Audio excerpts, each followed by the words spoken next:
6 class का सबक number 3।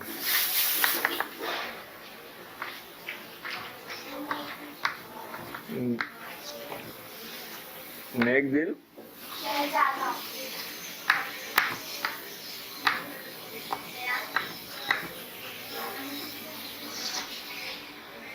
नेक दिल शहजादा।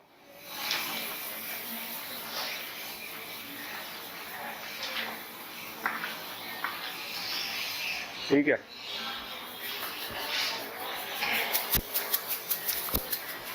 इसके देख लीजिए मकासिद आपके पास सबक शामिल करने के, मुसन्निफ के बयान करदा मकसद को समझ सकें, उसे अपने अल्फाज में बयान कर सकें, किरदार निगारी और मुकालमे की अहमियत को समझ सकें। किरदार निगारी अलग है और मुकालमा अलग है। अच्छा, मुज़क्कर और मुअन्नस की पहचान और उनका इस्तेमाल सीख सकें, ये मशकी काम है हमारा। इसके अंदर आ जाइए आप लोग पेज नंबर 14 पर, और यहां पर देखिए कुछ मालूमात लिखी हुई हैं। आ गए सब? गौतम बुद्ध का असल नाम सुदारत था। वो 6वीं सदी कबले मसीह में रियासत कपिलवस्तु के राजकुमार थे। कपिलवस्तु रियासत का नाम है। जवानी के जमाने में शाही महल छोड़कर सच्चाई की तलाश में जंगलों में चले गए। एक दरख्त के नीचे उन्हें निर्वाण हासिल हुआ। निर्वाण वैसे मुक्ति को इनके कहते हैं, यहाँ देख लीजिए उसके मायने वैसे भी दिए हुए निजात के हैं। हासिल हुआ जिसके मायने निजात के हैं। उन्होंने तालीम दी कि ख्वाहिशात पर काबू पाकर ही दुखों से छुटकारा मुमकिन है। इस तरह बुद्ध मत शुरू हुआ। अब हमारे पास सबक शुरू हो रहा है। नेक दिल शहजादा, आइए।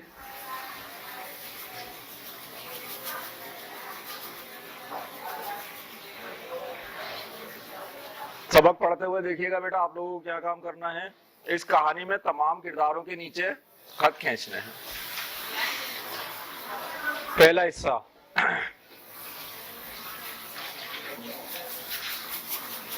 अच्छा, ये गौतम बुद्ध की जाए पैदाइश की आपके पास देखिए तस्वीर बनी हुई है। नेपाल में है ये। जी हाँ, असली में है बेटा। शाम का वक्त था। कपिलवस्तु के शाही महल में 2 लड़के तीर कमान लिए खेल रहे थे। उनमें से एक का नाम देवदत्त था, दूसरे का नाम सुदारत था। दोनों राजकुमार थे और दोनों के चेहरों से शाही शान और शौकत जाहिर हो रही थी।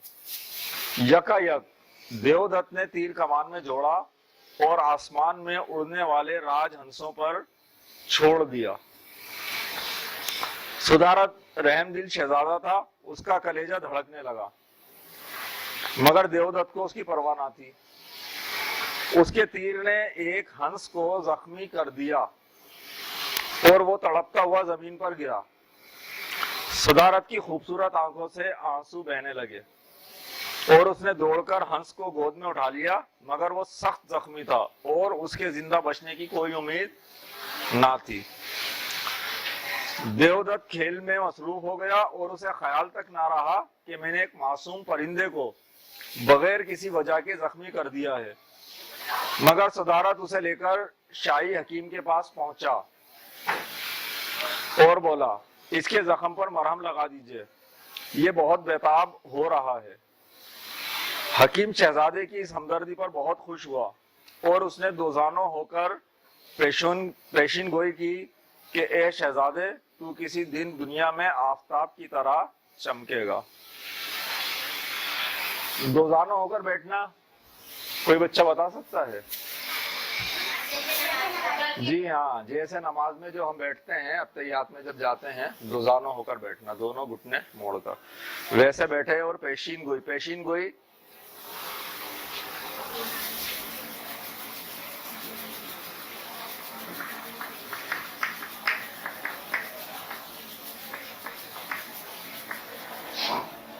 मुस्तकबिल में आने वाले दिनों की पहले से निशानदही कर देना।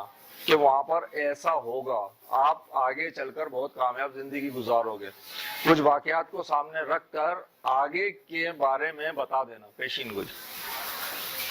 नंबर 2, 3-4 दिन तक सुधारत हंस की मरहम पट्टी करता रहा और खेल कूद को सब कुछ भूल गया। उसे सिर्फ ख्याल था कि किसी तरह ये हंस बच जाए।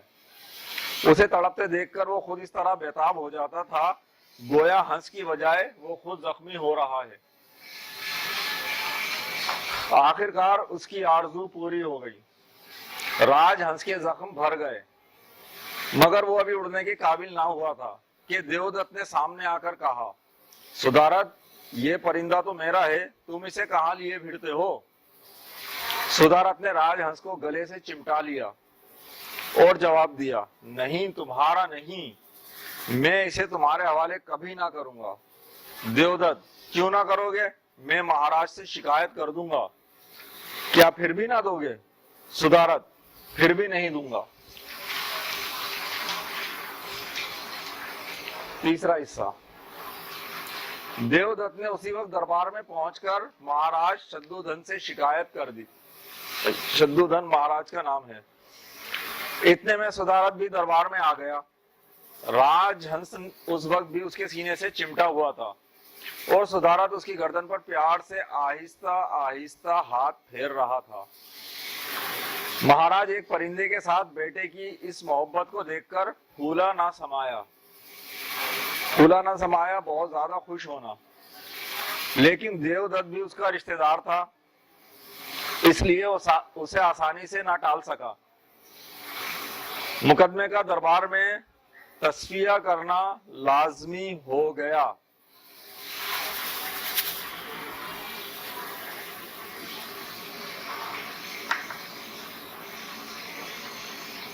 तस्फिया करना, फैसला करना, वाज़े बिल्कुल फैसला करना और किसी नतीजे पर पहुंच जाना, उसमें सुलह सफाई करा देना, तस्फिया।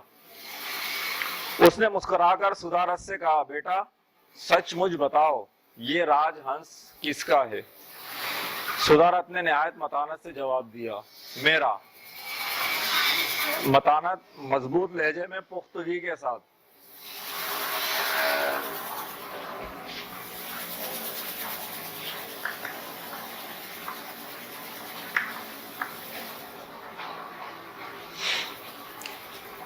देवदत्त ने चिल्लाकर कहा, झूठ बोलता है, ये राजहंस मेरा है। महाराज ने पूछा, किस तरह? देवदत्त, ये राजहंस आसमान में उड़ा चला जा रहा था। मैंने इसके तीर मारा, ये जख्मी होकर जमीन पर गिर गया, इसलिए इस पर मेरा हक है। इससे पूछिए ये ठीक है या नहीं। सुधारत, ये दुरुस्त है। अच्छा, ये देखिएगा, यहाँ पर एक उसलूब इस्तेमाल हो रहा है, तरीका। नाम लिखा हुआ है और उसके आगे बात लिखी है। जैसे यहाँ पर देवदत्त, ये राजहंस आसमान में उड़ा चला जा रहा था, ये मुकालमे कहलाते हैं। इस तरीके के शख्सियत का नाम और उससे आगे उसकी बात, ये आपकी मुकालमा निगारी चल रही है। उसके बाद नीचे सुधारत, ये दुरुस्त है, यानी कि सुधारत का नाम दिया और उसकी बात दे दी, ये मुकालमा निगारी है। महाराज, अब ये महाराज उनका नाम है, आगे उनके डायलॉग हैं या उनके मुकालमे हैं। महाराज, तो फिर ये हंस तुम्हारा कैसे हो गया? सुधारत, महाराज, देवदत्त ने उसे जख्मी कर दिया था। अगर मैं उसकी खबरगिरी ना करता तो ये जरूर मर चुका होता। इसलिए देवदत्त का हक इस पर उस वक्त था जब ये जख्मों से तड़प रहा था, मगर मैंने उसे तंदुरुस्त कर दिया है। अब इस पर मेरा हक है, देवदत्त का नहीं। महाराज हैरान थे, वो इस मुकदमे का फैसला ना कर सकते थे। आखिर उनके गुरुजी ने आकर कहा, सुधारत और देवदत्त आमने सामने खड़े हो जाएं और दरमियान में हंस को छोड़ दिया जाए। वो जिसके पास चला जाए उसके हवाले कर दिया जाए। चौथा हिस्सा। देवदत्त और सुधारत चंद गज के फासले पर खड़े हो गए। दरमियान में हंस छोड़ा गया। वो इस वक्त इस तरह सहमा हुआ था जैसे बिल्ली को देखकर कबूतर सहम जाता है। गुरुजी ने देवदत्त को इशारा किया। उसने आगे बढ़कर हंस की तरफ देखा और पुचकार कर कहा, आजा, मगर हंस ने मुंह फेर लिया। कुछ कहा जैसे हम जानवर को बड़े प्यार से करते हैं ना, इस तरीके से लाड प्यार जताना जानवर के साथ और उसे बड़े प्यार से बुलाना। पुचकार कर कहा आजा, मगर हंस ने मुंह फेर लिया। इसके बाद गुरुजी ने सुदारत से कहा, लो भाई अब तुम बुला लो, अगर तुम्हारे पास आ गया तो तुम्हारा, वरना किसी का भी नहीं। सुदारत मुस्कुराता हुआ आगे बढ़ा और हंस की आंखों में आंखें डालकर खड़ा हो गया। उस वक्त भी उसकी निगाहों में वही मोहब्बत भरी हुई थी। हंस ने उन जिंदगी बख्शने वाली निगाहों को फौरन पहचान लिया और जख्मी परों को फड़फड़ाते हुए सुदारत की तरफ बढ़ा। दरबार में शोर मच गया। सुदारत की खुशी का ठिकाना ना था। हंस उसे मिल गया और वो उसकी मरहम पट्टी में फिर उसी तरह मसरूफ हो गया। 5वां हिस्सा और आखिरी भी है। फिर एक हफ्ते बाद राजहंस बिल्कुल तंदुरुस्त हो गया तो सुदारत उसे लेकर महल की छत पर चढ़ गया और उससे मुखातिब होकर बोला कि ए हंस, मेरा दिल तुझे प्यार करता है, मैं तुझे चाहता हूं और मैं चाहता हूं कि तुझे आंखों से ओझल ना होने दूं।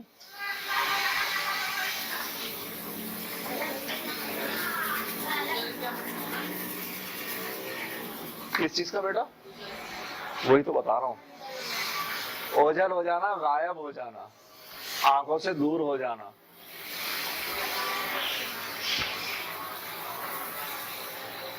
मैं चाहता हूं कि तुझे आंखों से ओझल ना होने दूं, लेकिन मैं जानता हूं कि तू अपने बाल बच्चों के लिए उदास हो रहा है, इसलिए जा और उसके साथ हंस खेलकर जिंदगी के दिन गुजार, लेकिन फिर कभी शहर की तरफ ना आना, वरना फिर कोई शिकारी बच्चा तुझे जख्मी कर देगा।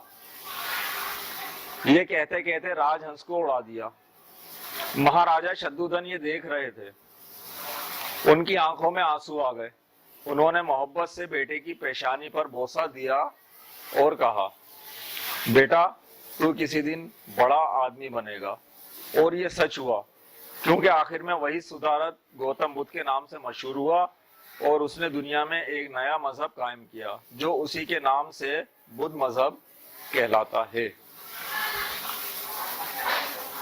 ना सिर्फ ये कि ये बुद्ध मजहब कहलाता है, बल्कि दुनिया के बड़े मजाहिब में से एक मजहब है ये,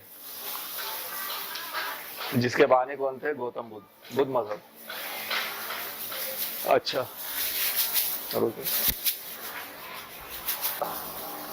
सबक को हम खुलासा कर लेते हैं। नेक दिल शहजादा सबक सुदारत के बारे में है और सुदारत कहाँ के? कपल वस्तु के शहजादे थे, जगह का नाम है, यहाँ के शहजादे थे।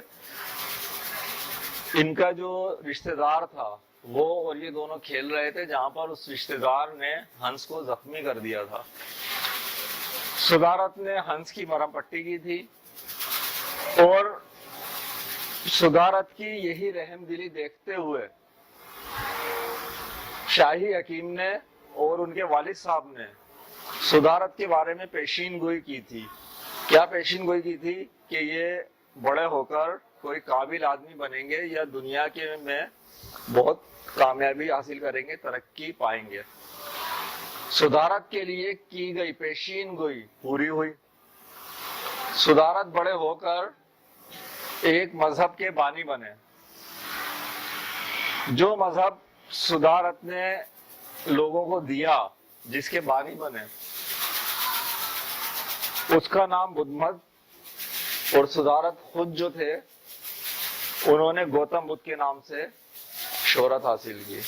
आज दुनिया सुदारत को गौतम बुद्ध के नाम से जानती है और उनके दिए हुए मजहब को बुद्ध मत के नाम से पहचानती है। बंद कर